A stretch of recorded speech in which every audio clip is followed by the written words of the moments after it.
সকলকে আন্তরিক অভিনন্দন, শুভেচ্ছা ও ভালোবাসা। আজকের আমি তোমাদের উচ্চ মাধ্যমিকের একটি গুরুত্বপূর্ণ প্রশ্ন, স্মৃতিকথার বলতে কী বোঝো বা স্মৃতিকথার সংজ্ঞা দাও। স্মৃতিকথার বৈশিষ্ট্য ও গুরুত্ব সম্পর্কে আলোচনা করো, বা ইতিহাস রচনা স্মৃতিকথার গুরুত্ব কী সেই সম্পর্ক নিয়েই আজকের আলোচনা।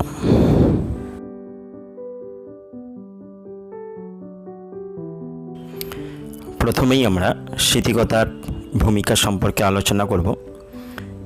স্মৃতিকথা হলো ইতিহাসের একটি গুরুত্বপূর্ণ মৌখিক উপাদান, বা জনশ্রুতির একটি গুরুত্বপূর্ণ উপাদান হচ্ছে কিন্তু স্মৃতিকথা। আমরা দেখতে পাবো যে কোনো ঐতিহাসিক ঘটনার সঙ্গে যুক্ত বা কোনো ঐতিহাসিক কোনো ঘটনার সাক্ষী কোনো ব্যক্তি তার অতীত স্মৃতি থেকে অতীত ঘটনার যে বিবরণ দেয় তাকেই কিন্তু স্মৃতিকথা বলা হয়। অর্থাৎ আমরা বলতে পারি যে কোনো ব্যক্তি তার জীবনের অনেকটা সময় অতিক্রম করার পরে তার জীবনের ফেলে আসা কোনো ঘটনার স্মৃতিচারণ ও প্রকাশকেই বলা হচ্ছে কিন্তু স্মৃতিকথা। তাই স্মৃতিকথা আত্মজীবনীমূলক গ্রন্থের কিন্তু প্রধান উপবিভাগ, বা আত্মজীবনীমূলক গ্রন্থগুলির মধ্যে অন্যতম হচ্ছে কিন্তু এই স্মৃতিকথা। এরপরে আমরা স্মৃতিকথার উল্লেখযোগ্য কয়েকটি উদাহরণ সম্পর্কে জানব। যেমন প্রাক্তন মুখ্যমন্ত্রী জ্যোতি বসুর স্মৃতিমূলক গ্রন্থ যতদূর মনে পড়ে।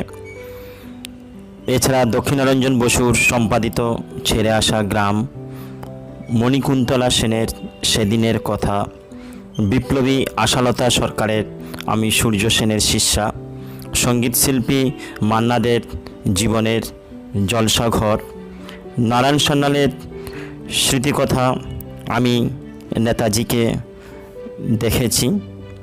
এছাড়া মণিকুন্তলা সেনের স্মৃতিগ্রন্থা সেদিনের কথা গ্রন্থে আমরা বিভিন্নভাবে সেই সময়ের ঘটনার বা বিবরণ সম্পর্কে কিন্তু অনেক কিছুই তথ্য জানতে পারব। এরপরে আমরা স্মৃতিকথার বৈশিষ্ট্য সম্পর্কে জানব।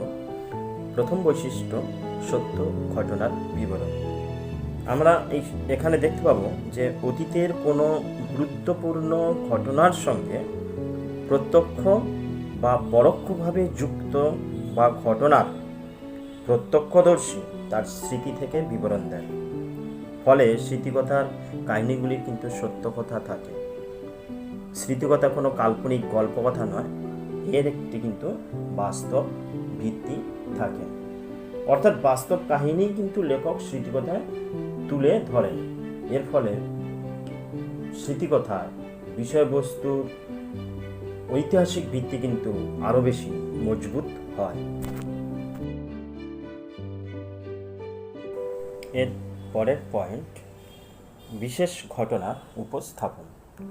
এখানে আমরা দেখতে পাবো যে স্মৃতিকথাতে শুধুমাত্র লেখকের আত্মজীবন আলোচনা করা হয় না। এই জায়গায় বিশেষ কিছু গুরুত্বপূর্ণ ঘটনার ওপর কিন্তু অধিক গুরুত্ব দিয়ে স্মৃতিকথা লেখা হয়। যেমন আমরা দেখতে পাবো 1946 খ্রিস্টাব্দের 16ই আগস্টের কলকাতা দাঙ্গার যে পরিচয় পাওয়া যায় সেটা হচ্ছে মণিকুন্তলা সেনের স্মৃতিকথা সেদিনের কথা গ্রন্থ থেকে। আবার জ্যোতি বসুর স্মৃতিকথা যতদূর মনে পড়ে, এই গ্রন্থটি থেকে সেই সময়কার ইংরেজ শাসন, ভারতবাসীর ওপর ইংরেজদের অত্যাচার, ইংরেজদের বিরুদ্ধে ভারতবাসীর স্বাধীনতার সংগ্রাম, এই সমস্ত কিছু বিবরণ কিন্তু পাওয়া যায়। আবার আশালতা সেনের স্মৃতিকথা থেকেও মাস্টারদা সূর্য সেনের বিপ্লবী দলে তার যোগদান, সূর্য সেনের সঙ্গে সাক্ষাৎ, মুক্তিযুদ্ধের প্রশিক্ষণ নেওয়া, ইংরেজদের সঙ্গে সশস্ত্র সংগ্রাম, জেলখানায় তার বন্দি জীবনের পরিচয় পাওয়া যায়। অর্থাৎ আমরা কিন্তু এই বিশেষ বিশেষ ঘটনার সম্পর্কে কিন্তু জানতে পারি এই স্মৃতিকথামূলক গ্রন্থগুলি থেকে।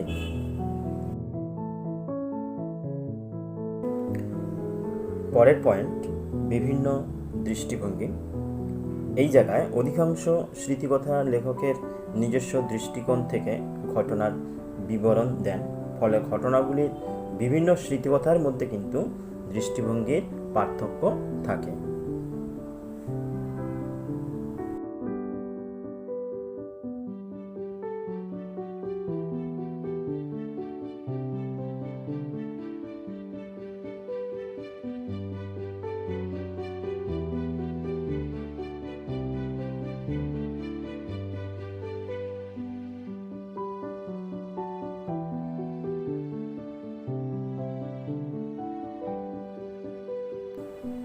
এর পরের পয়েন্ট হচ্ছে সাময়িক প্রতিক্রিয়া ও নিজস্ব অনুভূতি।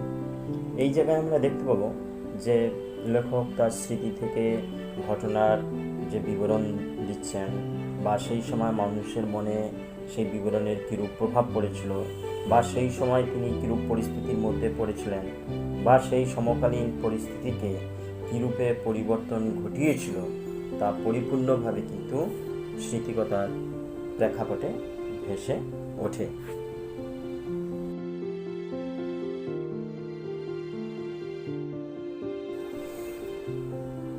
এর পরের পয়েন্ট উত্তম পুরুষ লেখা।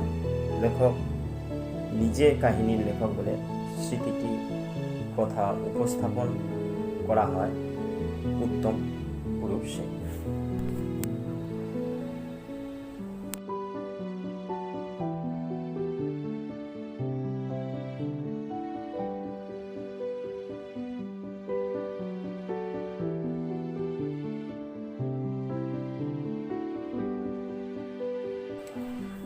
এরপরে আমরা স্মৃতিকথার গুরুত্ব সম্পর্কে জানব। গুরুত্বের প্রথম যে পয়েন্ট সেটা হচ্ছে বাস্তবতার বিচারে। এই জায়গায় আমরা দেখতে পাবো যে বাস্তবতার বিচারে স্মৃতিকথাগুলির যথেষ্ট কিন্তু গুরুত্ব রয়েছে, কারণ স্মৃতিকথাগুলিতে অতীত দিনের বাস্তব ঘটনা বা কাহিনীগুলি সাধারণত পরিবেশিত হয়। তাই স্মৃতিকথার মাধ্যমে আমরা কিন্তু বর্তমান অবস্থায় দাঁড়িয়ে অতীত দিনের বাস্তব ঘটনাকেই প্রত্যক্ষ করে থাকি।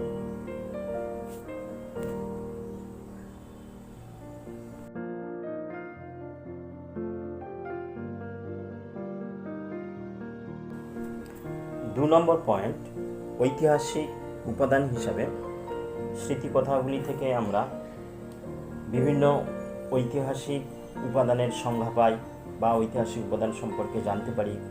জাতীয় মুক্তি সংগ্রামের ওপর লেখা বা কোনো রাজনৈতিক অভিজ্ঞতার ওপর লেখা স্মৃতিকথাগুলি থেকে ইতিহাসের আমরা কিন্তু অনেক তথ্য, ইতিহাসের অনেক বিবরণ জানতে পারি সেই সময় ঘটনা সম্পর্কে।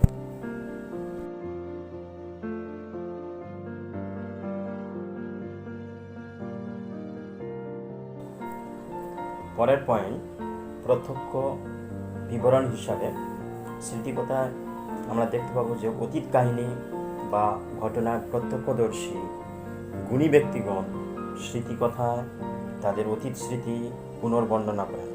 ফলে স্মৃতিকথাগুলি হয়ে ওঠে প্রত্যক্ষ বিবরণধর্মী ও সুখপাঠ্য।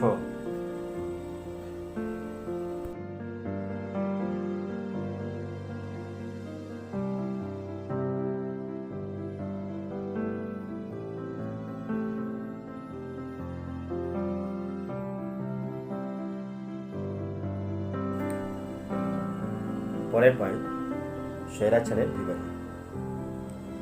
এই জায়গায় আমরা দেখতে পাবো যে স্বৈরাচারী শাসককুল যখন কোনো সত্য ঘটনাকে সংবাদপত্র বা বিভিন্ন পত্রপত্রিকাতে প্রকাশ করতে দেয় না, গণমাধ্যমগুলির কণ্ঠরোধ করে রাখে, তখন কিন্তু স্মৃতিকথাই ইতিহাসের একমাত্র উপাদান হিসাবে দাঁড়ায়।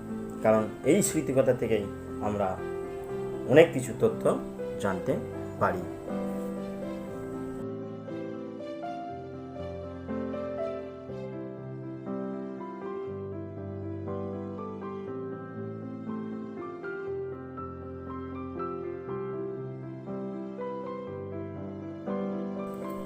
সর্বশেষ পয়েন্ট উপসংহার বা পরিশেষে আমরা একথা বলতে পারি যে যেখানে লিখিত ইতিহাস পৌঁছাতে পারে না সেখানেই কিন্তু স্মৃতিকথার প্রয়োজন।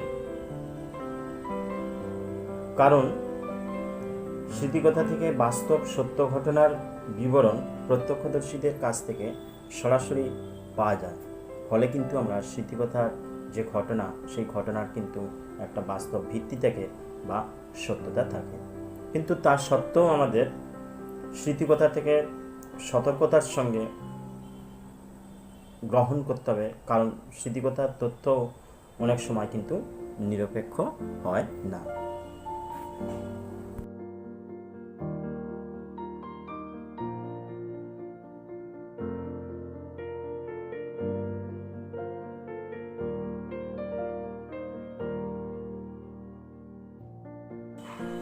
সকলকেই শুভেচ্ছা ও ভালোবাসা। তোমরা সকলেই নোটটা তুলে নিয়ে খাতায় তারপরে পড়বে।